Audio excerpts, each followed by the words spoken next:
집값이 오르면 그러면 실수요자들은 다 갔을까요? 예전의 고점을 찾을 수 있을까요?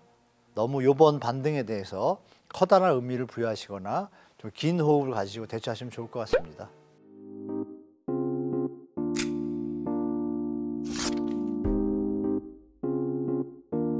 청년을 위한 부동산 정상화론자, 대학에서 부동산 관련 과목을 강의하고 있는 한문도라고 합니다.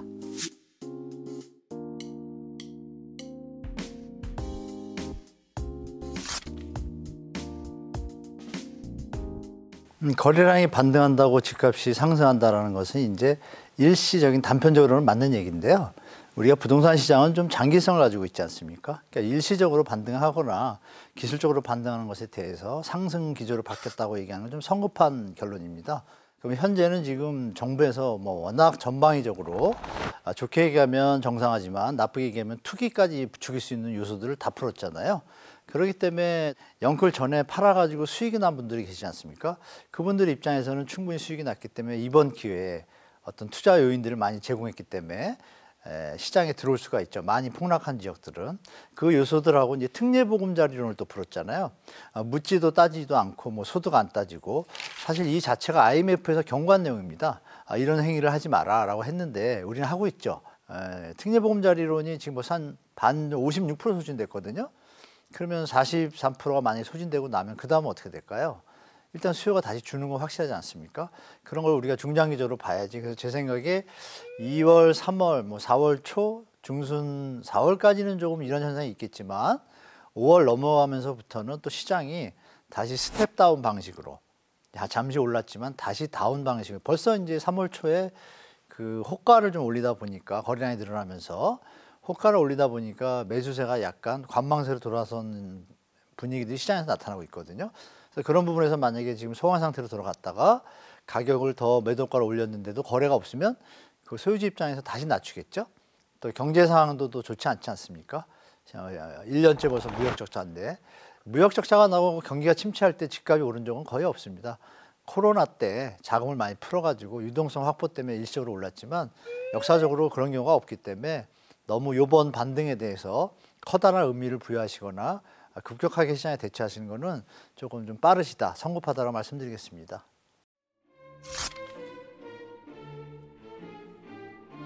둔촌주공 같은 경우에도 처음에 60%도 안 되게 분양이 됐다가 정부 대책으로 이게 지금 붙어준 건데요. 붙어줬을 때 이제 공통점이 뭐냐면 실수요가 아닌 투자 수요가 붙었다는 얘기입니다. 그러면 그분들이 투자 수요를 할 때 첫째 조건이 중도금 대출이 일단 다 되지 않습니까? 그러면 여기서 어떤 요인이 등장을 하냐면 중도금 대출 금액을 갖다가 2년 뒤에 만약에 법안이 통과된다면 전매가 이제 쉽게 가능하기 때문에 실거주 없이, 그러면 투기를 노리고 지금 마무리 때 들어가신 분들이 꽤 계실 겁니다. 무순위 청약 때. 만약에 5억을 대출을 받았는데 5억의 이자가 지금 4% 잡으면 2천입니다. 1년에 2천이니까 2년 뒤면 4천, 3년 걸리면 6천이잖아요. 6천만 원을 투자하고 입주할 시점에 만약 주택가격이 1억이 오르면 어떻게 되나요? 4천만 원 일단 수익이 발생하지 않습니까? 근데 만약에 1억이 더 오르면 거의 자기가 투자한 돈의 2배 반을 벌게 되죠. 그런 분들이 가세했다는 게 시장에 지금 나타나고 있거든요. 그래서 어떤 얘기가 나오냐면 만약에 그 당시에 몇천 세대, 12,000여 세대가 입주하는데 생각대로 만약에 수요자가 뒤이어서 붙어주지 않는다라면 지금 경제 침체가 만약에 이어졌다고 가정할 경우 시나리오, 그러면 그때 그 값에 살 사람이 없거든요. 그러면 이 지금 6천만 원을 투자한 분들은 마이너스 상태로 피가 되면 상당히 안 좋은 상황이 되겠죠. 그래서 지금 요즘 유튜브를 보시면 둔촌주공 입주 때 마이너스 피 나올 수 있다가 그냥 하는 얘기가 아닙니다.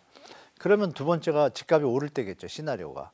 그래야 그분들의 목적이 달성될 텐데 집값이 오르면 그러면 실수요자들은 다 갔을까요? 예전의 고점을 찾을 수 있을까요?